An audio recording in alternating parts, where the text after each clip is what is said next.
ابو بکر ادھر آ، حضور حاضر ہو، فرمایا جا میری انگوٹھی پہ نام لکھوا کے۔ اس بات کی لذت سمجھو کہ حضور کام بھیج رہے ہیں، جناب صدیق اکبر نے انگوٹھی پکڑی، توجہ ہے میرے تو بات پہ؟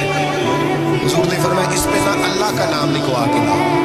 کس کا؟ صرف اللہ کا۔ حضور نے بھیجا۔ عقیدہ دیکھیں، اللہ کافی ہے، اس میں شک، لیکن جسے اللہ منوائے اسے بھی ماننا پڑے گا۔ فرمایا جا اللہ کا نام لکھوا کے لا۔ حضرت ابو بکر صدیق کہتے ہیں میں انگوٹھی لے کے گیا، مصور کو کہا اللہ کا نام لکھ دے، کہتے اچانک میرے دل میں خیال آیا صرف اللہ کا نام۔ حضور کا حکم کیا ہے؟ کہتے میرے دل میں خیال آیا صرف اللہ کا نام۔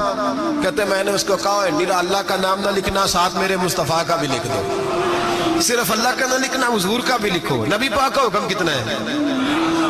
اللہ کا ساتھ میرے نبی پاک کا بھی لکھو۔ حضرت ابو بکر نے 2 نام لکھوائے۔